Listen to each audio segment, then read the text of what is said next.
നമസ്കാരം, CBN വാർത്തകളിലേക്ക് സ്വാഗതം. ആദ്യം പ്രധാന വാർത്തകൾ.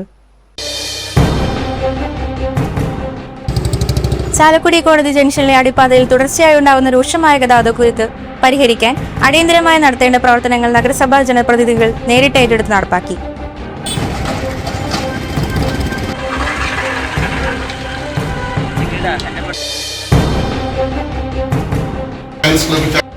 ചാലക്കുടി ലയൺസ് ക്ലബിന്റെ പുതിയ ഭാരവാഹികളുടെ സ്ഥാനാരോഹണവും പുതിയ അംഗങ്ങളുടെ ഇൻഡക്ഷൻ ചടങ്ങും 16-ന്.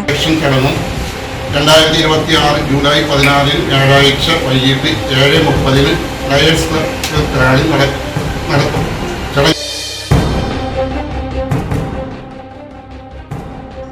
ഓൺലൈൻ സാമ്പത്തിക തട്ടിപ്പുകൾക്കായി ഉപയോഗിക്കുന്ന മണിമ്യൂൾ ബാങ്ക് അക്കൗണ്ടുകൾ സമൂഹത്തിന് വലിയ ഭീഷണിയാണെന്ന് ഹൈക്കോടതി.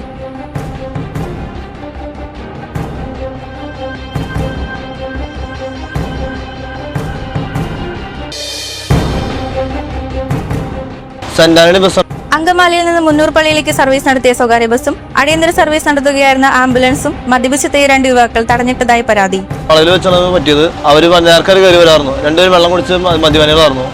അവർ വണ്ടി ഇടിക്കാൻ നോക്കുമ്പോൾ ഞാൻ അവന് നോക്കി നിർത്തി കൊടുത്ത വണ്ടിയാണ്. ശബരിമലയുടെ ഭരണപരവും ആചാരപരവുമായ കാര്യങ്ങളിൽ കോടതി ഇടപെടലുകൾ മൂലം സർക്കാരിന് തീരുമാനങ്ങൾ എടുക്കാൻ സാധിക്കുന്നില്ലെന്നും മറ്റുമുള്ള ദേവസ്വം മന്ത്രി കെ മുരളീധരന്റെ പ്രസ്താവന അനവസരത്തിലുള്ളതാണെന്ന് പ്രതിപക്ഷ നേതാവ് പിണറായി വിജയൻ.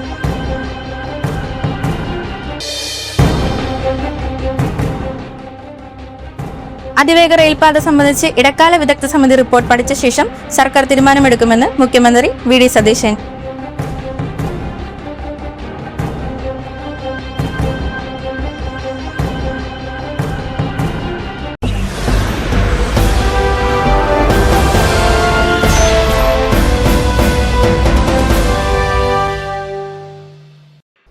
വാർത്തകൾ വിശദമായി.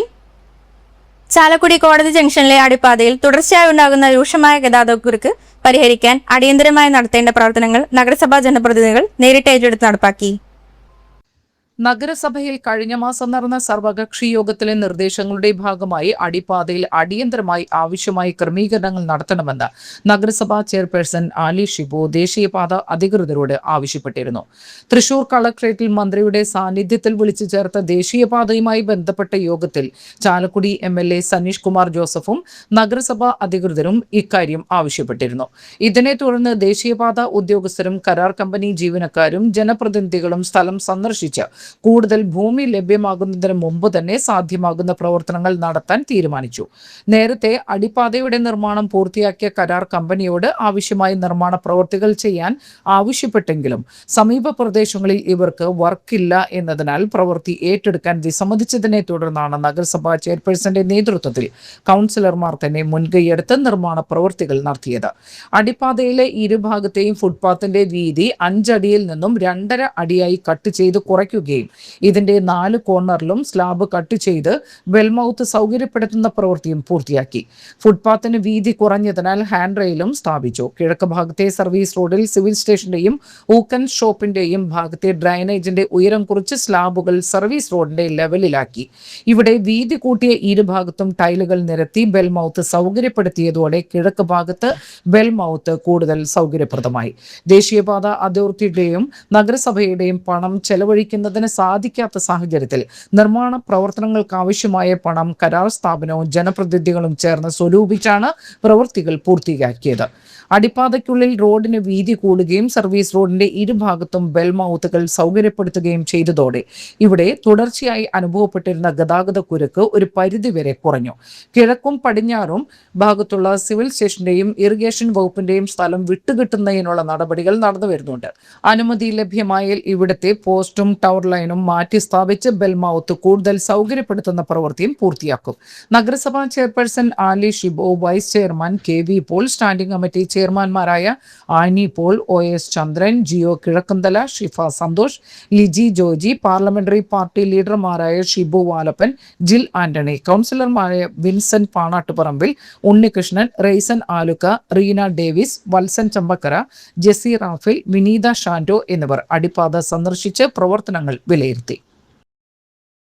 ചാലക്കുടി ലയൺസ് ക്ലബിന്റെ പുതിയ ഭാരവാഹികളുടെ സ്ഥാനാരോഹണവും പുതിയ അംഗങ്ങളുടെ ഇൻഡക്ഷൻ ചടങ്ങും 16 വ്യാഴാഴ്ച വൈകിട്ട് 7:30 ലയൺസ് ക്ലബ് ഹാളിൽ നടക്കുമെന്ന് ഭാരവാഹികൾ വാർത്താസമ്മേളനത്തിൽ അറിയിച്ചു. ലയൺസ് ക്ലബ് ചാലക്കുടിയുടെ 2026-27 വർഷത്തേക്ക് പുതിയ ഭാരവാഹികളുടെ സ്ഥാനാരോഹണവും പുതിയ അംഗങ്ങളുടെ ഇൻഡക്ഷൻ ചടങ്ങും 2026 ജൂലൈ 14 വ്യാഴാഴ്ച വൈകിട്ട് 7:30 ലയൺസ് ക്ലബ് ഹാളിൽ. ചടങ്ങിൽ പ്രൊഫസർ വർഗീസ് വൈദ്യൻ മുഖ്യാതിഥിയാകും. മുൻ മൾട്ടിപ്പിൾ കൗൺസിൽ ചെയർപേഴ്സണായ സാജു ആന്റണി പാത്താടൻ പുതിയ അംഗങ്ങളുടെ ഇൻഡക്ഷൻ നടത്തും. ജോർജ് ഡി ദാസ് സർവീസ് പ്രോജക്ടുകളുടെ ഉദ്ഘാടനം നിർവഹിക്കും. സൗജന്യമായി നേത്രപരിശോധന ക്യാമ്പുകൾ സംഘടിപ്പിക്കുക. തെരഞ്ഞെടുത്ത കിടപ്പ് രോഗികൾക്ക് സൗജന്യമായി ഭക്ഷ്യ കിറ്റുകൾ എത്തിച്ചു കൊടുക്കുക. പ്രമേഹ രോഗ നിർണയ ക്യാമ്പുകൾ സൗജന്യമായി സംഘടിപ്പിക്കുക. അർബുദം ബാധിച്ച കുട്ടികൾക്കും അവരുടെ കുടുംബങ്ങൾക്കും സഹായം നൽകുക. പ്രകൃതി സംരക്ഷണം, പ്രകൃതി ദുരന്തം ബാധിച്ച പ്രദേശങ്ങളിൽ സഹായങ്ങളും പുനരധിവാസവും എത്തിക്കുക.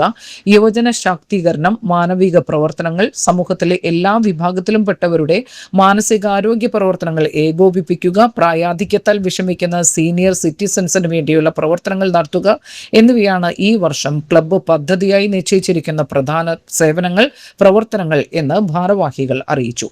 വാർത്താ സമ്മേളനത്തിൽ Ittoop Konuparambil president, Peter VC secretary, Joby Meleduth treasurer, Saju Antony Pathadan club mentor, doctor George Kolenchery zone chairperson എന്നിവർ പങ്കെടുത്തു. പ്രോസസ്സാണ്. ലയൺസ് ഇന്റർനാഷണൽ തിരഞ്ഞെടുത്തിട്ടുള്ള 10 മേഖലകളാണ്. അപ്പോൾ കാഴ്ച വിഷൻ എന്ന് പറയുമ്പോൾ തീർച്ചയായിട്ടും നമുക്ക് എല്ലാവർക്കും അറിയാം, ലയൺസ് ക്ലബ്ബിൽ ധാരാളമായിട്ടുള്ള കാഴ്ച നേത്ര പരിശോധന ക്യാമ്പുകളും അതുപോലെ തന്നെ കാറ്ററാക്ട് സർജറീസ് നടന്നു കൊടുക്കും. ഇതുവരെ ഇന്ത്യയിലെമ്പാടുമായിട്ട് 1 കോടിയോളം കാറ്ററാക്ട് സർജറീസ് നടത്തിപ്പെട്ടതായിട്ടുള്ള ചാലക്കുടിക്ക് വളരെ പരിചിതനായിട്ടുള്ള വ്യവസായ പ്രമുഖൻ നമ്മളുടെ ഇട്ടൂപ്പ് കോനുപറമ്പൻ സാർ. അപ്പോൾ ഇട്ടൂപ്പേട്ടൻ്റെ കൂടെ ഇടതും വലതും സെക്രട്ടറിയും ട്രഷററുമായി നിൽക്കുന്നതും നല്ല കഴിവുറ്റ 2 ചെറുപ്പക്കാരാണെന്ന് പറയാൻ വളരെ അഭിമാനമുണ്ട്. ഞങ്ങൾ യൂത്തിനെ മുൻപോട്ട് കൊണ്ടുവരുന്നതിന്റെ ഭാഗമായിട്ടാണ് secretary lion VC Peter and treasurer lion Joby മേലെടുത്ത്. Online സാമ്പത്തിക തട്ടിപ്പുകൾക്കായി ഉപയോഗിക്കുന്ന മണി മ്യൂൾ ബാങ്ക് അക്കൗണ്ടുകൾ സമൂഹത്തിന് വലിയ ഭീഷണിയാണെന്ന് ഹൈക്കോടതി. സൈബർ തട്ടിപ്പുകാർക്ക് പണം കൈമാറാൻ സ്വന്തം ബാങ്ക് അക്കൗണ്ടുകൾ വിട്ടു നൽകുന്ന അക്കൗണ്ട് ഉടമകൾക്കെതിരെ കർശന നടപടി സ്വീകരിക്കുമെന്ന് കോടതി മുന്നറിയിപ്പ് നൽകി. തട്ടിപ്പ് നടന്നതായി സംശയമുണ്ടായതിനെ തുടർന്ന് പോലീസ് ബാങ്ക് അക്കൗണ്ട് മരവിപ്പിച്ചതിനെതിരെ ഒരു യുവതി സമർപ്പിച്ച ഹർജി തള്ളിക്കൊണ്ടാണ് ഹൈക്കോടതിയുടെ നിർണായക നിരീക്ഷണം. തന്റെ ബാങ്ക് അക്കൗണ്ടിലേക്ക് 3.5 ലക്ഷം രൂപ എത്തിയത് എങ്ങനെയെന്ന് അറിയില്ലെന്ന ഹർജിക്കാരിയുടെ നിലപാട് സംശയകരമാണെന്ന് കോടതി ചൂണ്ടിക്കാട്ടി. കേസ് കോടതിയുടെ പരിഗണനയ്ക്ക് വന്നതോടെ ഹർജി പിൻവലിക്കാൻ യുവതി അനുമതി തേടിയെങ്കിലും കോടതി നിരാകരിക്കുകയായിരുന്നു. ഈ ബാങ്ക് അക്കൗണ്ട് സൈബർ തട്ടിപ്പ് ലക്ഷ്യമിട്ട് മാത്രം ആരംഭിച്ചതാണെന്ന് വ്യക്തമാക്കിയ ജസ്റ്റിസ് MA അബ്ദുൽ ഹക്കീം ഹർജിക്കാരിക്കെതിരെ സംഘടിത കുറ്റകൃത്യത്തിന് FIR രജിസ്റ്റർ ചെയ്ത് വിശദമായ അന്വേഷണം നടത്താൻ പോലീസിന് നിർദ്ദേശം നൽകി. സൈബർ തട്ടിപ്പുകളിലെ കള്ളപ്പണ ഇടപാടുകൾ കണ്ടെത്താൻ ഇത്തരം അക്കൗണ്ട് ഉടമകൾക്കെതിരെയുള്ള അന്വേഷണം അനിവാര്യമാണെന്ന് കോടതി ചൂണ്ടിക്കാട്ടി. വ്യാജ നിക്ഷേപങ്ങൾ, ഓൺലൈൻ പാർട്ട് ടൈം ജോലികൾ, മയക്കുമരുന്ന് കച്ചവടം തുടങ്ങിയ കുറ്റകൃത്യങ്ങളിലൂടെ തട്ടിയെടുക്കുന്ന കള്ളപ്പണം ഒളിപ്പിക്കാനും കടത്താനുമായി തട്ടിപ്പുകാർ കണ്ടെത്തിയിരിക്കുന്ന പുതിയ രീതിയാണ് മണി മ്യൂൾ. സാധാരണക്കാരുടെ ബാങ്ക് അക്കൗണ്ടുകൾ, UPI IDകൾ, ക്രിപ്റ്റോ വാലറ്റുകൾ എന്നിവ വാടകയ്ക്കെടുത്ത് തട്ടിപ്പുകാർ ഇതിനായി ഉപയോഗിക്കുന്നു. ചെറിയൊരു കമ്മീഷൻ തുകയ്ക്കായി വിദ്യാർത്ഥികളും യുവാക്കളും തങ്ങളുടെ അക്കൗണ്ടുകൾ ഇത്തരത്തിൽ വിട്ടു നൽകി അറിയാതെ കള്ളപ്പണവാഹകരായി മാറുകയാണ് ചെയ്യുന്നത്. അങ്കമാലിയിൽ നിന്ന് മുന്നൂർപ്പള്ളിയിലേക്ക് സർവീസ് നടത്തിയ സ്വകാര്യ ബസും അടിയന്തര സർവീസ് നടത്തുകയായിരുന്ന ആംബുലൻസും മദ്യപിച്ചെത്തിയ 2 യുവാക്കൾ തടഞ്ഞിട്ട് അസഭ്യം പറഞ്ഞതായി പരാതി. സെന്റ് ആന്റണി ബസ്സാണ്. മുന്നൂർപ്പള്ളി പാലശ്ശേരി പെരുമ്പാവൂർ പറഞ്ഞ വണ്ടിയാണ്. അത് മൂന്നാറിൽ മുന്നൂർപ്പള്ളിക്ക് പോകുമ്പോൾ മൂന്നാറുമ്പ് കഴിയുമ്പോൾ ഒരു വയസ്സോളമുണ്ട്. വളവിൽ വെച്ചാണ് പറ്റിയത്. അവർ നേർക്കാർ കയറി വരാറുന്നു. 2 പേരും വെള്ളം കുടിച്ച് മദ്യപാനികളായിരുന്നു. അവർ വണ്ടി ഇടിക്കാൻ നോക്കുമ്പോൾ ഞാൻ അവന് നോക്കി നിർത്തി കൊടുത്ത വണ്ടിയാണ്. അത് ഞാൻ പോയ ആൾക്കാർ തിരിച്ചു വന്ന ഒരു അടുത്ത സ്റ്റോപ്പ് എത്തിയപ്പോൾ കോളനി ബസ് സ്റ്റോപ്പിൽ വട്ടം വെച്ച് തന്നെ തെറി പറയുകയും അവസ്ഥ പറയുകയായിരുന്നു. ലാസ്റ്റ് ആംബുലൻസ് വന്നപ്പോഴാണ് അവർ ആൾക്കാരെ കൂടിയപ്പോൾ ആൾക്കാർ വണ്ടി എടുത്ത് മാറ്റിയത്. അവർ മുന്നൂർപ്പള്ളി മൂന്നാംപറമ്പ് റൂട്ടിലായിരുന്നു സംഭവം. യുവാക്കൾ മദ്യപിച്ച് ബൈക്കിലെത്തി ബസ്സിന് കുറുകെ നിർത്തുകയും ജീവനക്കാരെ അസഭ്യം പറയുകയുമായിരുന്നു. ഈ സമയത്താണ് മുന്നൂർപ്പള്ളി കുടുംബാരോഗ്യ കേന്ദ്രത്തിലെ ആംബുലൻസ് അടിയന്തര ആവശ്യത്തിനായി ഇതേ വഴി കടന്നു വന്നത്. എന്നാൽ ബസ്സിന് വട്ടം വെച്ചിരുന്നതിനാൽ ആംബുലൻസിനും മുന്നോട്ട് പോകാൻ കഴിയാതെ വഴി തടസ്സപ്പെടുകയായിരുന്നു. ജനങ്ങളുടെ സുരക്ഷയ്ക്കും അടിയന്തര ജീവൻ രക്ഷാ സർവീസിനും തടസ്സം സൃഷ്ടിച്ച യുവാക്കളുടെ അതിക്രമത്തിന്റെ ദൃശ്യങ്ങൾ ഇപ്പോൾ പുറത്തു വന്നിട്ടുണ്ട്. സംഭവത്തിൽ നാട്ടുകാർ പ്രതിഷേധത്തിലാണ്. അവരാണ് തല്ലാനാവുകയും വണ്ടിയിൽ കയറി തെരുവരെയൊക്കെ ചെയ്യാറുണ്ട് ആൾക്കാർ. ഇല്ല, സംഭവിച്ചില്ല. അവർ വന്ന് വണ്ടി തെരുവ് ആൾക്കാരൊക്കെ പറഞ്ഞു കൂടിയപ്പോഴാണ് അവർ വണ്ടി എടുത്തുകൊണ്ട് മാറ്റിയത്. അവരൊക്കെ ഇല്ല, പോലീസ് വന്നല്ല. വണ്ടി പറയുന്നത് ആംബുലൻസിന് വഴി ബ്ലോക്കാക്കായിരുന്നു അവർ. അതിവേഗ റെയിൽപാത സംബന്ധിച്ച് ഇടക്കാല വിദഗ്ധ സമിതി റിപ്പോർട്ട് പഠിച്ച ശേഷം സർക്കാർ തീരുമാനമെടുക്കുമെന്ന് മുഖ്യമന്ത്രി വി.ഡി. സതീശൻ. ഇപ്പോഴത്തെ രൂപത്തിൽ പദ്ധതി നടപ്പാക്കരുത് എന്നാണ് സർക്കാർ നിയോഗിച്ച വിദഗ്ധ സമിതി ശുപാർശ ചെയ്തിട്ടുള്ളത്. ഇ. ശ്രീധരന്റെ റിപ്പോർട്ട് അപൂർണമാണെന്നാണ് സമിതി വിലയിരുത്തിയത്. റെയിലിൽ പറ്റിയ അബദ്ധം ആവർത്തിക്കരുതെന്നും മുഖ്യമന്ത്രി പറഞ്ഞു. മന്ത്രിസഭാ യോഗ തീരുമാനങ്ങൾ വിശദീകരിക്കുകയായിരുന്നു മുഖ്യമന്ത്രി. ഹൈസ്പീഡ് പദ്ധതിയുമായി ബന്ധപ്പെട്ട് ഡൽഹി മെട്രോ കോർപ്പറേഷൻ തയ്യാറാക്കിയ റിപ്പോർട്ട് സർക്കാരിന് സമർപ്പിച്ചിരുന്നതായി മുഖ്യമന്ത്രി പറഞ്ഞു. ഇത് പരിശോധിക്കാൻ ധനകാര്യ വിദഗ്ധൻ, റെയിൽവേ വിദഗ്ധൻ, പരിസ്ഥിതി പ്രവർത്തകൻ എന്നിവർ അടങ്ങിയ സമിതിയെ ചുമതലപ്പെടുത്തി. ഗതാഗത സെക്രട്ടറിയും മുഖ്യമന്ത്രിയുടെ OSDയും സമിതിയിൽ അംഗമായിരുന്നു. ഹൈസ്പീഡ് പദ്ധതി റിപ്പോർട്ട് പൂർണ്ണമായ റിപ്പോർട്ട് അല്ല എന്നാണ് അവർ വിലയിരുത്തിയത്. കൃത്യമായി സാധ്യതകൾ, യാത്രക്കാരുടെ എണ്ണം എന്നിവ തിട്ടപ്പെടുത്തിയതിനാലും യാതൊരുവിധ പാരിസ്ഥിതിക പഠനവും നടത്താത്തതിനാലും ഈ രൂപത്തിൽ പദ്ധതി ഏറ്റെടുക്കാൻ സാധിക്കില്ല. എന്നാൽ ചില തുടർ നടപടികൾ സമിതി ശുപാർശ ചെയ്യുന്നുണ്ട്. ആദ്യഘട്ടത്തിൽ സ്ഥലം പരിശോധന, ഭൂമി ഏറ്റെടുക്കലുമായി ബന്ധപ്പെട്ട വിജ്ഞാപനം തുടങ്ങിയ യാതൊരു പ്രാരംഭ നടപടികളും ഇപ്പോൾ ആരംഭിക്കരുതെന്ന് സമിതി ശുപാർശ ചെയ്തിട്ടുണ്ട്. യാത്രക്കാരുടെ എണ്ണം, പാരിസ്ഥിതിക പഠനം തുടങ്ങിയവ നടത്താതെ റെയിലിന് പറ്റിയ അബദ്ധം ഇതിൽ ആവർത്തിക്കരുത് എന്ന് സമിതി നിർദ്ദേശിച്ചിട്ടുണ്ട്. സംസ്ഥാന സർക്കാർ 3-4 കാര്യങ്ങളിൽ പഠനം നടത്തണമെന്ന് സമിതി ശുപാർശ ചെയ്തിട്ടുണ്ട്. ചരക്ക് ഗതാഗതം ഇല്ലാതെ യാത്രാ സംവിധാനം മാത്രമാക്കുന്നത് വരുമാനത്തിൽ സാമ്പത്തിക പ്രശ്നമാകുമെന്ന് സമിതി പറയുന്നു. ബദൽ മാർഗങ്ങൾ എന്താണെന്ന് സർക്കാർ പഠിക്കണം.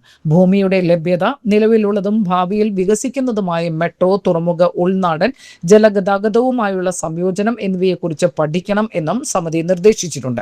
സമിതി റിപ്പോർട്ട് വിശദമായി പഠിച്ച ശേഷം സർക്കാർ തുടർ നടപടികൾ സ്വീകരിക്കുമെന്നും മുഖ്യമന്ത്രി അറിയിച്ചു. വാർത്തകൾ തുടരുന്നു.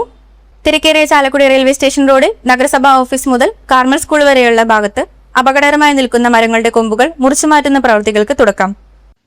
നഗരസഭാ park, government ITI, government boys school, പൊതുമരാമത്ത് മെക്കാനിക്കൽ വിഭാഗം ഓഫീസ് എന്നീ കോമ്പൗണ്ടുകളിലാണ് കാലപ്പഴക്കം മൂലം നിരവധി മരങ്ങൾ അപകടാവസ്ഥയിലായത്. വിദ്യാലയങ്ങളും റെയിൽവേ സ്റ്റേഷൻ ഉൾപ്പെടെ ആയിരക്കണക്കിന് ആളുകൾ കടന്നുപോകുന്ന ഇവിടെ പലതവണ മരത്തിന്റെ കൊമ്പ് ഒടിഞ്ഞു വീഴുകയും അപകടം ഉണ്ടാവുക പതിവുമായിരുന്നു. മരങ്ങൾ മുറിച്ചു മാറ്റണമെന്നും അപകടം ഒഴിവാക്കണമെന്നും നാട്ടുകാർ ആവശ്യപ്പെട്ടതിനെ തുടർന്നാണ് വിവിധ വകുപ്പുകൾ നടപടികൾ ആരംഭിച്ചത്. ആക്ട് ചാലക്കുടി എന്ന സംഘടന ജില്ലാ കളക്ടർക്ക് പരാതി നൽകിയതിനെ തുടർന്ന് അപകടകരമായ മരങ്ങൾ മുറിച്ചു മാറ്റാൻ നടപടി സ്വീകരിക്കണമെന്ന് നഗരസഭയോട് കളക്ടർ ആവശ്യപ്പെട്ടിരുന്നു. നഗരസഭ നേരത്തെ തന്നെ പൊതുമരാമത്ത് വകുപ്പിനും ITI അധികൃതർക്കും മരങ്ങളുടെ അപകടസ്ഥിതി കാണിച്ചുകൊണ്ടുള്ള വിശദമായ റിപ്പോർട്ട് സഹിതം കത്ത് നൽകിയിരുന്നു. പാർക്കിലെയും ITI സ്കൂൾ കോമ്പൗണ്ടുകളിലെയും മരങ്ങളുടെ അപകടകരമായ കൊമ്പുകളാണ് നഗരസഭ മുറിക്കുന്നത്. താലൂക്ക് വികസന സമിതി യോഗത്തിൽ നഗരസഭാ ചെയർപേഴ്സൺ ഇക്കാര്യം ഉന്നയിക്കുകയും അടിയന്തര നടപടി സ്വീകരിക്കാൻ ബന്ധപ്പെട്ടവരോട് ആവശ്യപ്പെടുകയും ചെയ്തിരുന്നു. സംസ്ഥാനത്ത് സ്വർണ്ണവിലയിൽ വർധന. പവന് 560 രൂപയായി വർദ്ധിച്ചതോടെ വീണ്ടും 1,05,000-ന് മുകളിൽ എത്തിയിരിക്കുകയാണ് സ്വർണ്ണവില. 1,05,280 രൂപയാണ് ഒരു പവൻ സ്വർണത്തിന്റെ വില. ഗ്രാമിന് ആനുപാതികമായി 70 രൂപയാണ് വർദ്ധിച്ചത്. 13,160 രൂപയാണ് 1 ഗ്രാം സ്വർണത്തിന്റെ വില. ഒരിടവേളയ്ക്ക് ശേഷം അമേരിക്ക ഇറാൻ സംഘർഷം കനത്തതോടെ എണ്ണവില കുതിച്ചുയർന്നത് അടക്കമുള്ള വിഷയങ്ങളാണ് കഴിഞ്ഞ ദിവസങ്ങളിൽ സ്വർണ്ണവിലയെ സ്വാധീനിച്ചത്. എന്നാൽ എണ്ണവില വർധനയെ തുടർന്നുള്ള വിലകയറ്റ ആശങ്ക അമേരിക്കയിൽ ഒഴിഞ്ഞതാണ് സ്വർണ്ണവില തിരിച്ചു കയറാൻ സഹായിച്ചത്. വിലകയറ്റ സമ്മർദ്ദം കുറഞ്ഞതോടെ പലിശ നിരക്ക് കൂട്ടാൻ ഉടനടി അമേരിക്കൻ കേന്ദ്ര ബാങ്ക് തയ്യാറാവില്ല എന്ന റിപ്പോർട്ടാണ് സ്വർണ്ണവിലയിൽ പ്രതിഫലിച്ചത്. US ഫെഡറൽ റിസർവ് പലിശ നിരക്ക് കൂട്ടാൻ തയ്യാറായിരുന്നുവെങ്കിൽ സ്വർണത്തിന്റെ ആകർഷണം കുറയാൻ അത് ഇടയാക്കുമായിരുന്നു. 10 ദിവസത്തിനിടെ 3,000 രൂപ കുറഞ്ഞ ശേഷമാണ് ഇന്നത്തെ തിരിച്ചുവരവ്. ജനുവരി 29-ന് രേഖപ്പെടുത്തിയ 1,31,160 രൂപയാണ് സ്വർണ്ണവിലയിലെ റെക്കോർഡ്. ഡിസംബർ 23-നാണ് പവൻ വില ആദ്യമായി 1 ലക്ഷം കടന്നത്. ശബരിമലയുടെ ഭരണപരവും ആചാരപരവുമായ കാര്യങ്ങളിൽ കോടതി ഇടപെടലുകൾ മൂലം സർക്കാരിന് തീരുമാനങ്ങൾ എടുക്കാൻ സാധിക്കുന്നില്ലെന്നും മറ്റുമുള്ള ദേവസ്വം മന്ത്രി കെ മുരളീധരന്റെ പ്രസ്താവന അനവസരത്തിലുള്ളതാണെന്ന് പ്രതിപക്ഷ നേതാവ് പിണറായി വിജയൻ. ഈ സർക്കാർ അധികാരത്തിൽ വന്നതു മുതൽ ശബരിമല സ്വർണ്ണക്കൊള്ള കേസിലെ അന്വേഷണം അട്ടിമറിക്കാനുള്ള ആസൂത്രിതമായ നീക്കങ്ങൾ നടക്കുന്നതായും പിണറായി പറഞ്ഞു. ഹൈക്കോടതി നിശ്ചയിച്ച പ്രത്യേക അന്വേഷണ സംഘമാണല്ലോ ഈ കേസ് അന്വേഷിക്കുന്നത്. ശബരിമല സ്വർണ്ണക്കൊള്ള കേസിലെ പ്രതിഭാഗം അഭിഭാഷകനെ Devaswom board special government pleader പദവി പുതുതായി സൃഷ്ടിച്ച് UDF സർക്കാർ നിയമിക്കുകയുണ്ടായി. വ്യാപക പ്രതിഷേധങ്ങളെ തുടർന്നാണ് അത് റദ്ദ് ചെയ്യേണ്ടി വന്നത്. പ്രതിഭാഗം വക്കീലിനെ പ്രോസിക്യൂഷൻ ഏൽപ്പിച്ചാൽ കേസ് നല്ല രീതിയിൽ നടത്താനാകും എന്ന വിചിത്ര ന്യായമാണ് അന്ന് മന്ത്രി പറഞ്ഞതെന്നും പിണറായി പറഞ്ഞു. പ്രതിപക്ഷത്തുള്ളപ്പോൾ ദേവസ്വം വിഷയങ്ങളിൽ കോടതിയുടെ മേൽനോട്ടത്തിലുള്ള അന്വേഷണങ്ങൾ സ്വാഗതം ചെയ്തവർ അധികാരത്തിലെത്തിയപ്പോൾ കോടതിയുടെ ഇടപെടൽ സംബന്ധിച്ച നിലപാട് തന്നെ മാറ്റുകയാണ്. കോടതിയുടെ മേൽനോട്ടത്തെ തങ്ങളുടെ സൗകര്യപൂർവ്വം സ്വാഗതം ചെയ്യുകയും സ്വീകരിക്കുകയും അല്ലാത്തപ്പോൾ തടസ്സങ്ങളായി ചിത്രീകരിക്കുകയും ചെയ്യുന്നതിന് പിന്നിലെ ഗൂഢലക്ഷ്യം വ്യക്തമാണ്. ഭരണഘടനാ സ്ഥാപനങ്ങളെയും നിയമവ്യവസ്ഥയെയും വെല്ലുവിളിക്കുന്ന രീതിയിൽ മന്ത്രിമാർ സംസാരിക്കുന്നതും ഉചിതമായ രീതിയല്ല. ഭരണഘടനാപരമായ ഉത്തരവാദിത്വം നിറവേറ്റാൻ ബാധ്യതപ്പെട്ട ഒരു മന്ത്രിയിൽ നിന്നും കോടതിക്കെതിരായി ഉണ്ടായ ഈ പരാമർശം ഗൗരവമായി കാണാം. സ്വർണ്ണക്കൊള്ള കേസിനെ ദുർബലപ്പെടുത്താനായുള്ള ഏത് ശ്രമവും എതിർക്കപ്പെടും. ജനങ്ങൾ ഇക്കാര്യത്തിൽ ജാഗ്രത പുലർത്തേണ്ടതാണെന്നും പിണറായി പറഞ്ഞു. മുഖ്യമന്ത്രി VD സതീശനുമായുള്ള കൂടിക്കാഴ്ചയ്ക്ക് അനുമതി നിഷേധിക്കപ്പെട്ടിരുന്നുവെന്ന് ആവർത്തിച്ച് NSS general secretary G Sukumaran Nair. Sukumaran നായർക്ക് കൂടിക്കാഴ്ചയ്ക്ക് അനുമതി നിഷേധിച്ചു എന്ന തരത്തിൽ പ്രചരിക്കുന്ന വാർത്തകൾ തെറ്റാണെന്നും അദ്ദേഹവുമായി സംസാരിച്ചിരുന്നെന്നും മുഖ്യമന്ത്രി വാർത്താ സമ്മേളനത്തിൽ പറഞ്ഞതിന് പിന്നാലെയാണ് പ്രതികരണം. മുഖ്യമന്ത്രി തന്നെ കാണുമെന്ന് പറയുന്നത് ഇനി ഫോട്ടോയിൽ മാത്രമായിരിക്കും. ബജറ്റിന്റെ തിരക്കായതുകൊണ്ടാണ് കാണാൻ കഴിയാതിരുന്നതെങ്കിൽ അന്ന് തന്നെ അതേക്കുറിച്ച് പറയാമായിരുന്നു. ഇപ്പോൾ ന്യായീകരണം പറയുന്നതിൽ കാര്യമില്ലെന്നും സുകുമാരൻ നായർ പറഞ്ഞു. നേരിട്ട് കണ്ട് താൻ പറയാനിരുന്ന കാര്യം കഴിഞ്ഞുവെന്നും ഇപ്പോൾ ന്യായീകരണം പറയുന്നതിൽ കാര്യമില്ലെന്നും സുകുമാരൻ നായർ പറഞ്ഞു. തനിക്ക് ഇനി ആരെയും കാണേണ്ടതില്ലെന്നും അദ്ദേഹം വ്യക്തമാക്കി. മുഖ്യമന്ത്രിയുമായി കൂടിക്കാഴ്ച നടത്താൻ NSS നേതൃത്വം അനുമതി തേടിയപ്പോൾ മുഖ്യമന്ത്രിയുടെ ഓഫീസിൽ നിന്ന് തിരിച്ചു വിളിച്ചിരുന്നു. എന്നാൽ കാണാനുള്ള തീയതിയോ സമയമോ അറിയിച്ചില്ലെന്നും സുകുമാരൻ നായർ പറഞ്ഞു. അതേസമയം സുകുമാരൻ നായരെ കാണാൻ അനുമതി നിഷേധിച്ചു എന്ന വാർത്തകൾ അടിസ്ഥാനരഹിതമാണെന്നാണ് മുഖ്യമന്ത്രി VD സതീശൻ വാർത്താ സമ്മേളനത്തിൽ പറഞ്ഞത്. ബജറ്റ് തിരക്കുകൾക്കിടയിൽ അദ്ദേഹം തന്റെ PA വിളിച്ചിരുന്നെന്നും പിന്നീട് താൻ അദ്ദേഹത്തെ തിരിച്ചു വിളിച്ച് സംസാരിക്കുകയും കാണാമെന്ന് സമ്മതിക്കുകയും ചെയ്തതാണെന്നും മുഖ്യമന്ത്രി വ്യക്തമാക്കി. എന്നാൽ 2 ദിവസത്തിന് ശേഷം താൻ അനുമതി നൽകിയില്ലെന്ന തരത്തിൽ വാർത്തകൾ വന്നു. നേതാക്കളെ കാണുന്നത് എപ്പോഴും പരസ്യമായിട്ടാണെന്നും അനുമതി നിഷേധിച്ചാൽ മാത്രമാണ് അത് വാർത്തയാകേണ്ടതെന്നും മുഖ്യമന്ത്രി പറഞ്ഞു. ഹിന്ദു ഐക്യവേദി നേതാക്കളെ കണ്ടത് ഒളിച്ചല്ലെന്നും താൻ അവരെ മുറിയിൽ ഇരുത്തിയാണ് സംസാരിച്ചതെന്നും മുഖ്യമന്ത്രി വ്യക്തമാക്കി. തനിക്കെതിരെ വ്യാപക പ്രചാരണം നടത്തിയവർ ഉൾപ്പെടെയുള്ളവരാണ് നിവേദനം നൽകാൻ വന്നത്. അവരെ കാണാൻ പറ്റില്ലെന്ന് പറയാൻ കഴിയില്ല. താൻ ഒരു വിഭാഗത്തിന്റെ മാത്രം പ്രതിനിധിയല്ല. അതിനാൽ കാണാൻ വരുന്നവരോട് സംസാരിക്കാതിരിക്കാൻ കഴിയില്ലെന്ന് മുഖ്യമന്ത്രി വ്യക്തമാക്കി. സർക്കാരിനെതിരെ സമരം ചെയ്യുന്ന NGO യൂണിയൻ നേതാക്കളും CPM അനുകൂല അധ്യാപക സംഘടനകളും താൻ ഹിന്ദു ഐക്യവേദി നേതാക്കളെ ഇരുത്തിയ അതേ കസേരയിൽ വന്നിരുന്നിട്ടുണ്ടെന്നും അദ്ദേഹം പറഞ്ഞു. പിണറായി വിജയൻ പണ്ട് RSS നേതാക്കളെ മസ്കറ്റ് ഹോട്ടലിൽ ഒളിച്ചു കണ്ടതുപോലെയല്ല താൻ നേതാക്കളെ കാണുന്നതെന്നും അദ്ദേഹം പറഞ്ഞു. BDJS നേതാവ് തുഷാർ വെള്ളാപ്പള്ളി ആലുവയിലെ വസതിയിൽ വന്ന് കണ്ടിരുന്നു. അതുപോലെ കേന്ദ്രമന്ത്രി രാജീവ് ചന്ദ്രശേഖർ അദ്ദേഹത്തിന്റെ മണ്ഡലത്തിലെ കാര്യങ്ങൾ സംസാരിക്കാൻ വന്നിട്ടുണ്ട്. കൂടാതെ നിരവധി ബിഷപ്പുമാരും സമസ്തയുടെ നേതാക്കളും തങ്ങളുടെ സാമൂഹിക പ്രശ്നങ്ങളും സ്ഥാപനങ്ങളുടെ കാര്യങ്ങളും സംസാരിക്കാൻ വരാറുണ്ടെന്നും VD സതീശൻ വ്യക്തമാക്കി. ആര് വന്നാലും അവർക്ക് പറയാനുള്ളത് കേൾക്കുക എന്നത് ഒരു ജനപ്രതിനിധിയുടെ കടമയാണെന്നും ഇത്തരം കൂടിക്കാഴ്ചകളെ രാഷ്ട്രീയമായി വ്യാഖ്യാനിക്കേണ്ടതില്ലെന്നും അദ്ദേഹം പറഞ്ഞു. അങ്കമാലിയിൽ ബസ്സിൽ കടത്തുകയായിരുന്ന 20 കിലോ കഞ്ചാവുമായി 3 പേർ പിടിയിൽ. ബാംഗ്ലൂരിൽ നിന്നും കൊച്ചിയിലേക്ക് വരികയായിരുന്ന ബസ്സിലെ യാത്രക്കാരിൽ നിന്നുമാണ് കഞ്ചാവ് പിടികൂടിയത്. റൂറൽ SPയുടെ ഡാൻഫാസ്റ്റ് ടീമിന് ലഭിച്ച രഹസ്യ വിവരത്തിന്റെ അടിസ്ഥാനത്തിൽ നടത്തിയ പരിശോധനയിലാണ് അങ്കമാലി അത്താണി ദേശീയപാതയിൽ നിന്നും ഇവരെ പിടികൂടിയത്. പ്രത്യേകം പാക്ക് ചെയ്ത ബാഗിനുള്ളിൽ ഒളിപ്പിച്ച നിലയിലായിരുന്നു കഞ്ചാവ്.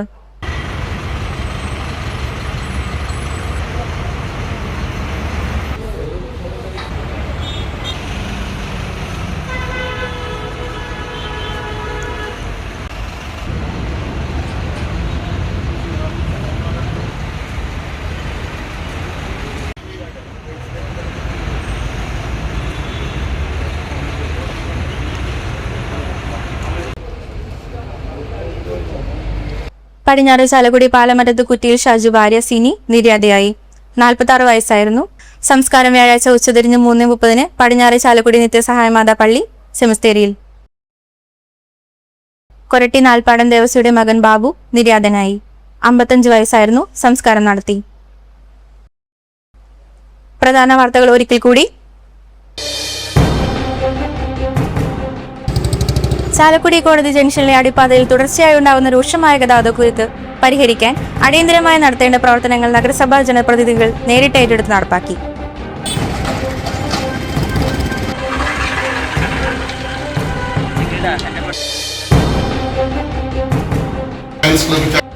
ചാലക്കുടി ലയൺസ് ക്ലബിന്റെ പുതിയ ഭാരവാഹികളുടെ സ്ഥാനാരോഹണവും പുതിയ അംഗങ്ങളുടെ ഇൻഡക്ഷൻ ചടങ്ങും 16-ന്. 2026 ജൂലൈ 14 ഞായറാഴ്ച വൈകിട്ട് 7:30 ലയൺസ് ക്ലബ് നടക്കും.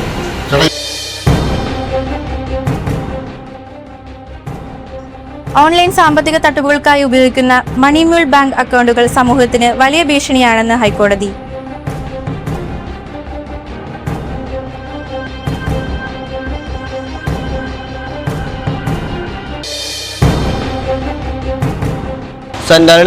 അങ്കമാലിയിൽ നിന്ന് മുന്നൂർപ്പള്ളിയിലേക്ക് സർവീസ് നടത്തിയ സ്വകാര്യ ബസും അടിയന്തര സർവീസ് നടത്തുകയായിരുന്ന ആംബുലൻസും മദ്യപിച്ചെത്തിയ 2 യുവാക്കൾ തടഞ്ഞിട്ടതായി പരാതി. വളവിൽ വെച്ചാണ് പറ്റിയത്. അവർ നേർക്കാർ കയറി വരായിരുന്നു. 2 പേരും വെള്ളം കുടിച്ച് മദ്യപാനികളായിരുന്നു.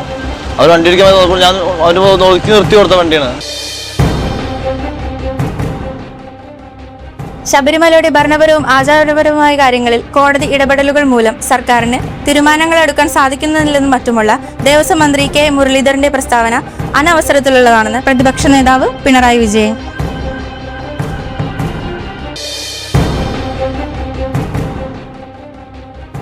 അതിവേഗ റെയിൽപാത സംബന്ധിച്ച് ഇടക്കാല വിദഗ്ധ സമിതി റിപ്പോർട്ട് പഠിച്ച ശേഷം സർക്കാർ തീരുമാനമെടുക്കുമെന്ന് മുഖ്യമന്ത്രി വി.ഡി. സതീശൻ.